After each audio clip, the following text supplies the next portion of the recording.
Si vino especialmente porque él reside en Goya, más allá de sus orígenes que son de aquí de Avellaneda. Está con nosotros Dacio Agretti, hoy él es arquitecto, pero anteriormente fue ex soldado que estuvo en Malvinas. ¿Qué tal, Dacio? ¿Cómo estás? Buen mediodía. ¿Qué tal? Buen mediodía. Bueno, gracias y gracias por la visita, ¿no? Sí, en realidad es un viaje casi especial, digamos. En realidad yo vengo casi todos los meses porque tengo mi madre viviendo acá. Y entonces, bueno, aprovecho de visitarla y me quedo unos días, pero este fue más en medio de semana para poder estar con ustedes y hacer un poco, contarles lo que pasó con la historia de mi guante. Bien, familiar de todos los Agretti acá que se conocen. Los Agretti es una sola familia, así que si hay deuda, me pasan una escalita, yo respondo, no hay problema. Te lo van a acercar en el papelito. Sí, unas cuantas, sí. Bueno, entonces, y originalmente en Oraciones, como me dijiste recién. Ajá. ¿Naciste en Avellaneda? Nací en Avellaneda en el año 63, fui a la escuela en el Subiría, hasta los 9 años. Bien. Mi papá trabajaba en el Banco de Intercambio Regional, el famoso banco que quebró quebró entre comillas, digo, porque fue un caso raro, un banco que quebró y devolvió todos los activos, o sea que fue una historia que hay que revisarla, digamos. Pero bueno, más allá de eso, nosotros empezamos a girar de ciudad en ciudad. A papá lo trasladaron desde la sucursal de Reconquista Mercedes como gerente, estuvo en Libres, en Paso de los Libres, en Posadas y en Monte Caseros. Bien. En Monte Caseros se cierra el BIR, papá queda como liquidador del Banco Central y después empieza a trabajar en el Nordecop, volvimos a Avellaneda. En ese lapso, a mí me incorporan a la Colimba, o sea, al servicio militar obligatorio, me mandan a Monte Casero porque me mandan como si fuese casereño. Yo viví 5 años en Monte Casero, o sea que para mí era fantástico volver. Y bueno, en ese lapso fuiste a Malvinas. Se desencadena la guerra. Ajá. ¿No? ¿En Malvinas dónde estuviste? Yo en Malvinas me tocó, en el regimiento nosotros salimos el 15 de abril desde el regimiento y yo creo que llegamos alrededor, no tengo exactamente el día, pero 20 o 21 de abril y ya estábamos en Malvinas. Y nos mandan a un primer lugar que está a 32 kilómetros de Puerto Argentino, que se llama el Monte Wall, el Monte Paré en inglés, que está hacia el sur de la isla. Si uno la mira, de las dos islas está la Gran Malvina y la isla Soledad, digamos. Ajá. La isla Soledad, que fue donde fue la mayor parte del conflicto, donde está Puerto Argentino, fue donde a mí me mandaron. Y entonces, bueno, nos tocó esa primer parte. Bastante más lejos donde estábamos nosotros estaba Darwin, que era la otra zona donde estaban los soldados de Mercedes Corrientes, el caso de Guster y otros que estuvieron ahí, que eran compañeros, en otro regimiento, pues yo estaba en el 4 de Monte Casero, y ellos entraron en combate primero, porque el desembarco fue en San Carlos, fueron hacia Darwin, una vez que tomaron Darwin, después se vinieron hacia donde estábamos nosotros. Bien. De donde yo estaba en el Monte Wall, cuando los ingleses avanzan hacia la zona nuestra, deciden reforzar la defensa de la ciudad de Puerto Argentino y entonces hacen una concentración de todos los regimientos alrededor de la ciudad. De cualquier manera, en el caso del 4, especialmente de mis compañías, de la mía y algunas otras, quedamos en el cerro más adelantado de primera línea, que era el Dos Hermanas, el Two Sister. Frente al Dos Hermanas, donde están las fotos que por ahí te aparecen. Que son las fotos. Ajá. Y yo tuve la oportunidad de volver en el 2006, así que me tocó estar en primera línea, en la parte más adelante de la guerra. Mi regimiento está dividido en dos partes. La parte de adelante, que estábamos en el Dos Hermanas, un poquito más atrás a la derecha estaba el Monte Harriet, no con R, sino con T, Harriet, y a la derecha, nuestra, hacia atrás, estaba el Monte London, que era donde estaba el 7 de La Plata, que es donde en todo el país casi todo el mundo habla de los combates del London por el hecho de que el regimiento 7 era de La Plata, está cerca de Buenos Aires, entonces ellos, bueno, se han claro, copado los canales, y bueno, y nosotros nos rebuscamos como podemos gracias a ustedes. Está bien. Dacio, o sea que seguramente te habrás enfrentado con situaciones. Sí, nosotros tuvimos primera línea todo el tiempo. De pérdidas, sí, digo, sí, pérdidas, sí, personas. Sí, nosotros tuvimos, pasamos momentos muy feos, mi regimiento tuvo muchos muertos y muchos heridos. Participamos en combate en forma indirecta con los bombardeos y en forma directa cuando nos atacaron. Así que... concretamente, ¿con qué? Bueno, ahí esas, por ejemplo, esa era la cocina que tenía el 4, que se le decía rancho de cocina, y estaba en el Monte Harriet, ahí está el pertrecho ese, lo que quedó aquella vez. Bien. Eso fue en diciembre del 2006, que tuve la gran suerte, eso estoy arriba en la cúspide del Dos Hermanas, con Carlos Enriori, el compañero mío que estuvo toda la guerra conmigo. Pudimos volver los dos. Ahí estoy, hacia atrás al fondo se ve la bahía y sí, donde está mi mano derecha estaría Puerto Argentino. Bien. Y si uno agranda la foto al fondo hay como una península y se va a ver la pista del viejo aeropuerto de Puerto Argentino. Ese es el lugar, está a 18 kilómetros de Puerto Argentino. Ese es un lugar que hicieron los ingleses después para recordar las batallas, que es el Monte Harry, donde hubo combate. Ahí se ve agrandada la foto, se ve la ciudad y en el fondo se ve la línea del aeropuerto. Ajá. Se aprecia bien. Claro, esa mancha ahí, digamos, esto que está a la derecha, sobre la bahía, es la ciudad. Y en el fondo, hacia el medio, un poquito hacia la izquierda, ya se ve como una línea, exactamente ahí donde está el cursor, es exactamente donde está el viejo aeropuerto, que hoy, cuando uno viaja a Malvinas, no baja en ese aeropuerto, sino baja en la base aérea que está a 50 kilómetros de Puerto Argentino, que se llama Mont Plaisant. Donde se hizo el bautismo de fuego fue en ese aeropuerto. Bien. En ese aeropuerto. O sea que de este lugar ustedes hacían, digamos, la defensa. Nosotros estábamos en primera línea haciendo la defensa. En ese lugar ahí había un cañón, que era el que yo era apuntador, un cañón de 105 milímetros de tiro recto, y es el lugar donde nosotros teníamos destinado para hacerlo. En definitiva, a nosotros nos relegaron el Dos Hermanas, es un cerro bastante grande, bastante elevado, y estaba a 4 kilómetros del Monte Kent, donde los ingleses hicieron la cabecera para atacar Puerto Argentino. O sea que el último mes de junio y la mitad de mayo fue toda la defensa y la lucha en esa zona. Pero digamos, ¿vos veías personas caminando, ingleses que venían, o era todo a través de aviones? Ese es el cañón mío que fue destrozado, digamos, lo que queda del fuste. Está el eje, faltan las ruedas, falta la otra parte del fuste que tiene las manivela y el cañón en sí, digamos. Fue destrozado porque nosotros tuvimos un lugar donde había realmente estuvimos muy expuestos y nos bombardearon mucho. Nosotros estábamos en primera línea. Lo que ocurrió con la guerra en sí fue que mayormente lo que hacen los ingleses antes del ataque final. El ataque final fue especialmente el 11 y el 12 de junio, que fue el que definió el final de la guerra. El 14 fue la rendición, el 13 hubo algunas cosas esporádicas, algunas escaramuzas en algún lugar, pero casi no hubo combate. Y fue en realidad, lo final fue el 11 y el 12 cuando pasaron arriba de estos 3 cerros que defendían, que hacían la defensa completa de Puerto Argentino. Antes de ese tiempo, ¿qué pasó? Durante un mes más o menos estuvimos sometidos constantemente a bombardeo de los barcos que nos tiraban desde atrás, que era lo más complicado, porque justamente la zona que nosotros estábamos, el cerro tiene una especie de punta, así, es como que hay una falla que se quiebra y se eleva, entonces hacia el frente donde estaban los ingleses nosotros estábamos más o menos protegidos porque nos pasaba, o pegaba en la cúspide o pasaba un poquito de largo. Entonces, pero cuando nos bombardeaban desde atrás estábamos totalmente expuestos. Encima el bombardeo naval tiene calibres más grandes, entonces eran más potentes, y era donde hubo muchas pérdidas y no nos dejaban dormir, nos mantenían despiertos casi toda la noche. Después durante la mañana, los últimos días, los Harry nos hacían una pasadita, mayormente descargaban misiles sobre la cresta del Dos Hermanas y seguían de largo y descargaban bombas en el London y daban la vuelta y volvían hacia la zona donde ellos estaban apostados. Y durante el día, el resto del día era artillería desde el Monte Kent, claro. Y a la noche los comandos se acercaban a atacar. Pero lo hacían, yo creo, y estoy convencido, de que no lo hacían con la intención de pasar por encima de donde estábamos, sino para mí lo que hacían todas las noches era, mantenernos en guardia para que no podamos dormir y estar totalmente agotados, y al otro momento era identificar todos los lugares donde nosotros estábamos apostados. Entonces, claro, los tipos con 10 comandos empezaban a tirar y todos nosotros respondíamos el fuego y los tipos sabían que en aquel agujero había 3 tipos, 2 tipos, tenían todo identificado. Así que les ayudó mucho a hacer una buena planificación del ataque final. No lo hicieron hasta que estuvieron seguros y terminaron atacando especialmente primero al London y al Harriet. Y toda esa zona es donde están fíjense las zapatillas flecha de aquella vez que usábamos, aparte de los borseguit, que era la de Fagina, lo que quedó después de 25 años, desapareció la lona. Y en la anterior, ese es el Dos Hermanas justamente. Ajá. Por eso se llama Dos Hermanas, porque tiene 2 puntas. Y bueno, ese fue del otro lado estaría el Monte Kent, que es un poco más alto, pero claro, uno desde abajo lo ve más. Pero fíjense que es bastante alta porque la foto anterior que veíamos, desde la cúspide de cómo se veía la ciudad hacia abajo, ¿no? Sí, son cerros de unos 400 metros más o menos.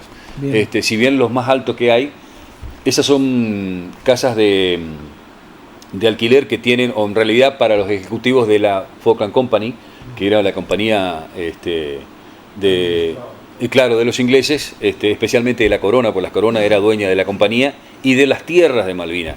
Entonces, en el momento que ocurrió la guerra, la mayoría de los habitantes eran, por decirlo de alguna manera, pastores de esta compañía, ¿no? Porque lo que hacían era cuidar las ovejas, esas cosas. Hoy en día ya son dueños de la tierra. Quiero redondear este Sí. bloque y vamos a ir a otro. Digo, ¿y ese ataque final cómo fue? Bueno, ese ataque final fue el 11 a la noche. Durante todo el día nos enloquecieron con los bombardeos y cuando oscureció empezaron a atacar los distintos cerros en distintos lugares. Yo estaba a cargo del cañón, así que tiré todo lo que pude. Nuestro accionar desgraciadamente no fue muy efectivo porque yo tenía la mala suerte que el cañón que manejaba no tenía aparato de puntería, que es un aparato óptico con el que uno apunta, tampoco tenía visor nocturno y tampoco tenía ni un observador adelantado o alguien que te podía decir estás tirando arriba, abajo, al costado, a la izquierda. Entonces nos manejábamos con una hipótesis de ataque donde nos decían por dónde iban a entrar y cuando decían, bueno, tirábamos a esa zona y no sabíamos en realidad qué daño hacíamos. Probablemente hicimos o alteramos algunos planes de los que tenían pensado porque se daban cuenta que por ese lugar no se podía pasar o cosas por el estilo, pero era claro que para nosotros era una incertidumbre el accionar de lo que hacíamos. Pensar que tirar con un armamento de ese tipo y tener que mirar por el agujero del caño para poder apuntar era una locura, pero bueno, era lo que nos tocó, ¿no? Bueno, ¿y estuviste preso? ¿Ellos tomaron claro, yo tuve hasta el 14, que fue la rendición, y fui prisionero de guerra. Volví en el barco Canberra a Puerto Madryn, como prisionero de guerra de los ingleses. En realidad, cuando subimos al barco, nos recibe la Cruz Roja Internacional con un oficial inglés y un argentino. Nos toman todos los datos y a partir de ese momento los ingleses tienen que hacerse responsables porque fulano de tal está reconocido por la Cruz Roja Internacional como prisionero de guerra. Bien. Entonces te tienen que entregar porque si no... Bueno, y ahí viene la historia. Vamos a irnos a la pausa, ¿sí? Correcto, ¿Te parece un momentito? Perfecto. Y ahí aparece la historia de este guante, porque este guante tiene que ver con Dacio, que él quiere transmitirle a sus familiares que estaba con vida. Eso es lo que él le quería decir. Por todo lo que pasó en la Argentina en la época del proceso militar, él quería dar un mensaje a la familia de Avellaneda que él estaba vivo y para eso hizo esto. ¿Cómo llegó este guante 37 años después a su poder, a su persona? Nos va a estar contando después de esta pausa. Ya regresamos. Agretti, que ex soldado de Malvinas, que por suerte pudo regresar con vida. Y Dacio tiene una historia ahí, cómo se elegía con la compañía. Digamos, esto es apasionante para escribir un libro, pero no sé, en minutos. En 2 segundos. En 2 segundos. No, ¿Cómo eligieron la compañía C, de la cual vos formaste parte? Yo contaba que mi compañía era una compañía especial porque se la reactivó en el momento de la guerra. Estaba sin personal, digamos. Entonces empezaron a traer oficiales y suboficiales de otros lugares que nosotros nos conocíamos y distribuyeron entre los soldados nuevos y viejos, armaron una tercera compañía. Esa tercera compañía había que designar los cargos dentro de la compañía de cada uno. Entonces vienen con una planilla, estábamos todos sentados bajo un árbol un par de días antes de meternos en el tren que nos llevaba a Malvinas, y empiezan a buscar, Agretti Dacio, secundario completo, apuntador del cañón número 1. Aguilera, chico del Chaco, secundario completo, apuntador del cañón número 2. Enriori, de Monte Casero, mi amigo, apuntador del mortero número 1, y así, ya el cuarto, no tenía secundario completo, tenía tercer año y le dieron el mortero número 2. ¿De cuánto estamos hablando? De 170 compañeros en la compañía. De 170, solo 3 tenían secundario completo. Está bien, por la edad, muchos se habrán recibido después, pero había mucha gente sin mucho estudio, digamos. Pero bueno, es la característica que teníamos, ¿no? Y entonces, como se armó así como a la ligera, vos no sabías quién estaba al lado tuyo. No solo no sabía, sino que nosotros en el regimiento no teníamos el cañón. O sea que yo fui como apuntador de un cañón que nunca había visto. Pero no solo es grave que el soldado, de última, que no haya tenido instrucción en el cañón, lo pueda aprender, pero los cuadros que tuvieron conmigo, el sargento y el cabo que estaba conmigo, nunca había visto el cañón. O sea, no conocía el cañón. Así que tuvimos que amañarnos para poder hacerlo funcionar en Malvinas. Está bien, no es una cosa tan compleja ni cosa por el estilo, pero de hecho se supone que uno debe tener una instrucción para tirar, ¿no? Bueno, así fue el tema de designación de mí como apuntador del cañón. Claro, todo lo precario que se vivió. Bueno, entonces decían, pasás a ser prisionero inglés, te llevan, te trasladan en un barco hacia Argentina. En realidad la guerra terminó el 14, nosotros subimos el 16 de junio al Canberra. Eso es sin ninguna duda, porque está anotado en esta libreta que fue mi compañera durante la guerra, que tampoco destruida, pero bueno, y porque es el día del cumpleaños de mi viejo. que si bien ya no está, bueno, es justo el día, así que para mí fue una fecha especial, por eso lo tengo tan presente. A cerca de las 11 de la noche yo subí al Canberra. Nos recibe la Cruz Roja Internacional junto con un oficial inglés y un argentino, nos toma todos los datos y nos distribuyen dentro del barco. El barco no sale inmediatamente de Malvinas porque como Galtieri todavía no reconocía la derrota, tenía el miedo de acercar el barco a Argentina y que pase algo, entonces el viaje que duró un día y medio, en realidad duró 3 porque estuvimos un día y medio fuera de Malvinas esperando. Cuando llegamos a Puerto Madryn, que fue el destino donde nos bajaron, bueno, uno con mucha ilusión, había terminado la guerra, si bien era una situación muy triste por todo lo que había pasado, pero al mismo tiempo también, en lo personal, vos lo vivís como un renacer, porque te das cuenta que estás con vida y que, bueno, tuviste la oportunidad de volver a reinsertarte en la sociedad. Pero ¿qué pasó?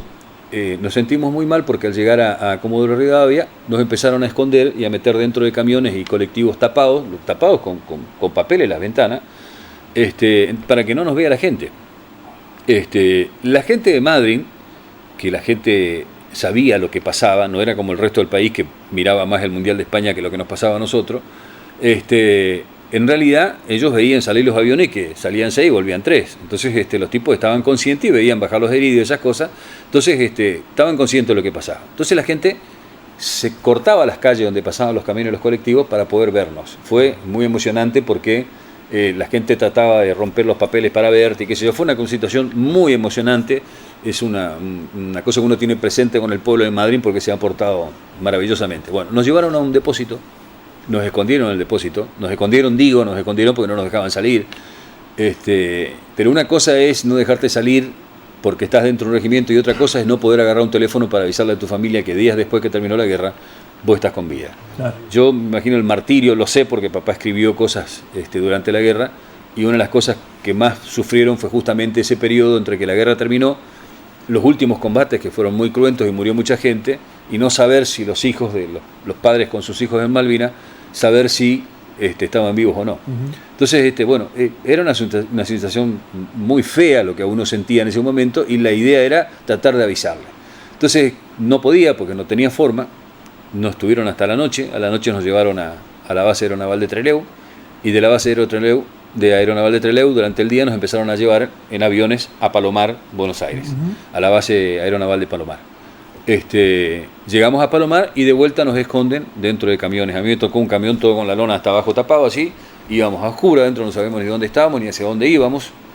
Y vos pensás, ya era 20 de abril y ya habían pasado, de junio, ya habían pasado 6 días después que terminó la guerra y nuestra familia no podíamos avisarle que estábamos con vida. Entonces no sabían a dónde nos llevábamos, a dónde nos llevaban. Con la historia que ha tenido nuestro país en esos últimos años, sin ninguna duda que te hacía fruncir un poco el alma, ¿no? Y entonces en esa situación yo dije, tengo que buscar una forma de avisarle a mi familia por si esto se prolonga, por si nos tienen mucho tiempo sin poder comunicarnos. Antes de avanzar en eso, o sea, sí. ¿Ustedes concretamente creían de que no iban a poder contar la historia? O sea, de que... Sí, o sea, yo no sé si uno pensó en ese momento que nos matarían, pero uno lo que sí se daba cuenta de que había una seria intención de retrasar el encuentro con la sociedad, porque estaban buscando, o sea, no nos permitían de alguna manera contar qué había pasado, digamos. Entonces, ¿qué hago yo? Yo digo, bueno, ¿cómo le aviso a mi familia? Entonces agarré y se me ocurrió la idea de sacar de este blog de notas donde yo tengo un par de papeles y escribir una notita que decía, soy fulano de tal, estuve en la guerra de Malvinas, puse la dirección de mi casa, escríbanme y les cuento cosas de la guerra. Puse una notita en cada guante y entonces... Ese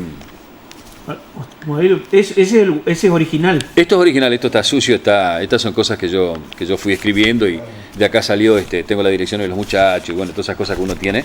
De ahí salió la notita que yo tiré dentro del guante y que terminó estando, esta gente recibió acá adentro. Como verás.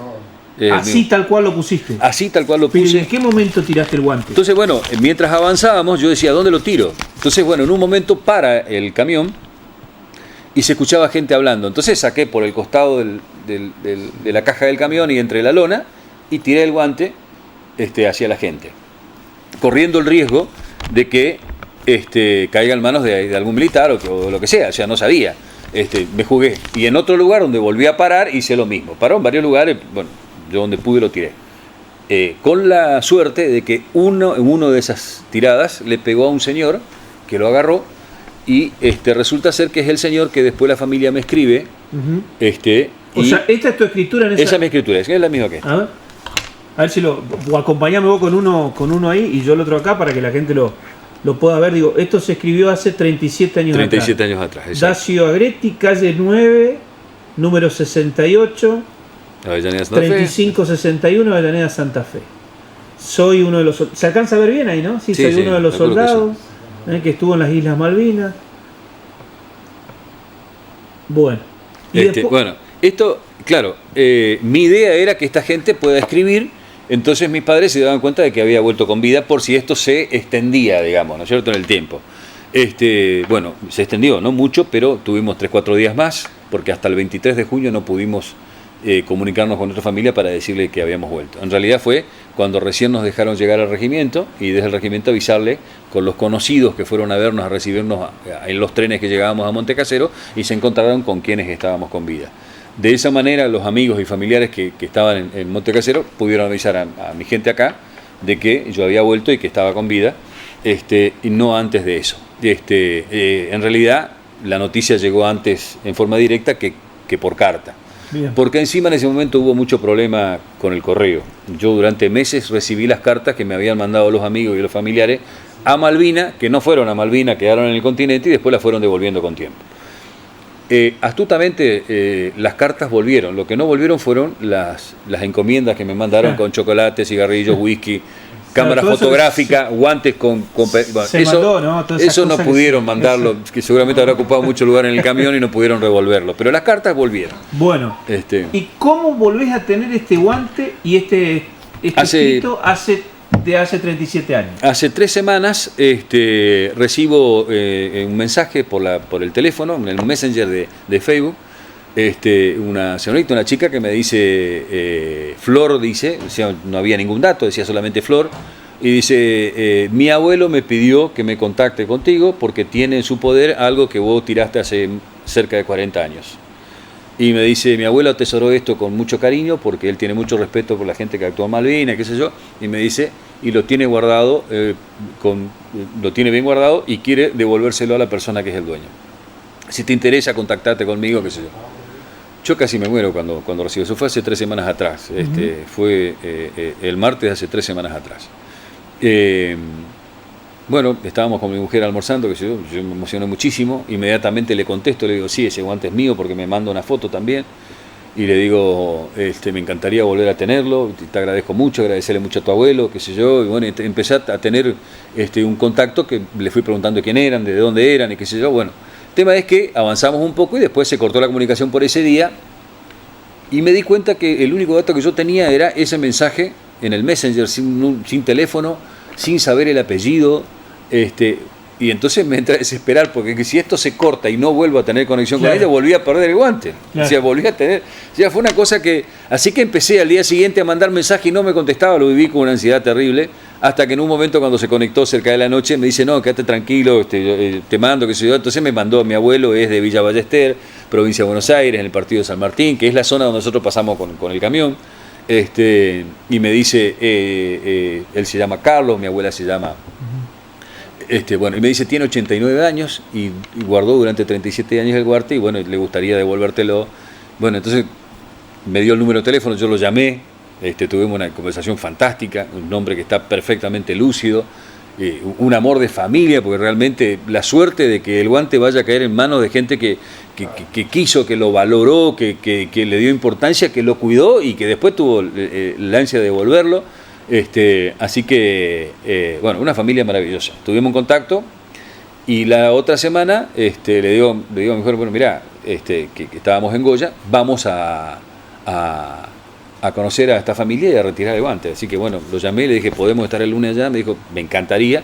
Y bueno, Creo que nosotros el jueves o viernes de la semana pasada incluimos el video de WhatsApp. Exacto, y bueno, es el momento que nos encontramos con Carlos. Fíjense. Bueno, a ver si lo podemos buscar, Edgar, el jueves o viernes de la semana pasada. ¿Qué resumen, digamos, qué idea, qué mirada, qué reflexión se te ocurre luego de toda esta vivencia, de todo lo que pasó, de Yo- este símbolo del guante, Sin de duda, la esquela. sin duda. Yo soy muy crítico con la guerra en sí. Yo creo que no existe ningún motivo en ningún lugar del mundo para utilizar la violencia para ninguna cuestión. Inclusive hasta las revoluciones, si uno mira en la historia, no han llegado a buen puerto. Solamente es un cambio de mando que en definitiva termina siendo más problemas que soluciones.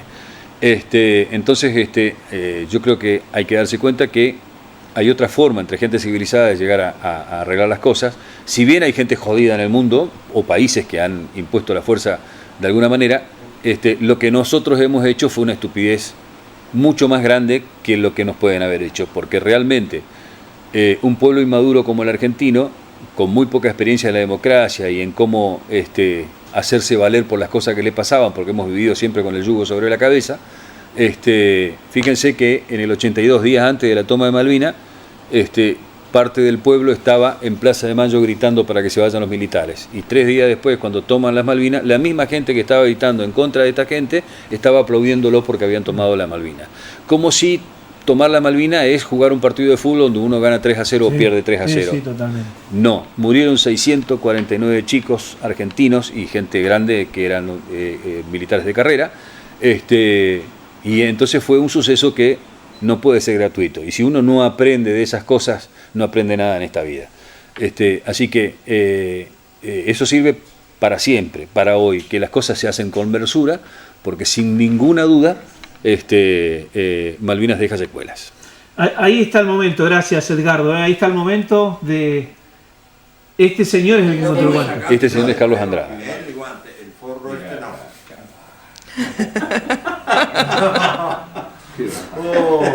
Vos sabés que a mí los olores son la cosa que más me lleva a Madrid. Te llevan a la Por Dios. claro. Y acá tenés la nota. Estaba en el dedo gordo como él lo puso. y ¿Cuál lo ahí pasó. pusiste vos? Tal cual, ahí está, mirá. Claro, sí, Mira. sí, mira. Mira, yo traje, le voy a mostrar ahora abajo del auto. Mira, por Dios. Está la escuelita. Dios santo. Tal cual está, sí. Qué bárbaro. Siempre lo hemos cuidado porque teníamos intención de entregarlo, Qué pero bárbaro. el tema es que no sabíamos dónde. Qué conmovedor. Hermosa historia, realmente hermosa historia y que vuelva a mis manos es fantástico. Encima, permite contar los momentos que vivimos al volver de Malvinas, donde tristemente terminamos siendo prisioneros de guerra en nuestro propio país, porque eso fue lo que pasó. Bueno, costó mucho después de Malvinas, tal vez a mí menos que otros, tal vez porque tenía una familia constituida, no tenía problemas económicos, pude estudiar sin problemas después, me recibí, yo estudié arquitectura en Resistencia, me recibí, hice mi vida a través de mi profesión, pero muchos compañeros, especialmente los primeros años, no pudieron encontrar un camino para poder acomodarse en vivir en una situación distinta a la que se vivió en la guerra. Y hubo compañeros que se han quitado la vida, no son pocos, y es muy triste porque es como si la guerra hubiese seguido en ellos durante más tiempo. Son muertes ocasionadas por la guerra, pero fuera del momento en que ocurrió la guerra en sí. O sea que ese es un elemento triste y uno tampoco sabe en qué momento esas cosas le pueden pesar tanto como a tomar decisiones de ese tipo. Yo creo que en el tiempo uno se va sanando de estas cosas y van cada cosa ocupando el lugar con la importancia que tiene. Pero muchos de nuestros compañeros, vos pensás, los primeros 10 años no tenían ningún tipo de apoyo, ni siquiera atención médica. Claro. Entonces vos pensás que hay chicos que estaban en el campo, que han dejado el campo y vinieron a vivir a las ciudades sin una profesión para poder defenderse y terminaron viviendo en una tapera con una familia. O sea, fueron situaciones muy complejas. El alcohol fue probablemente una de las salidas más rápidas para muchos compañeros, que terminan en problemas de salud muy graves en el tiempo, ¿no? Uh-huh.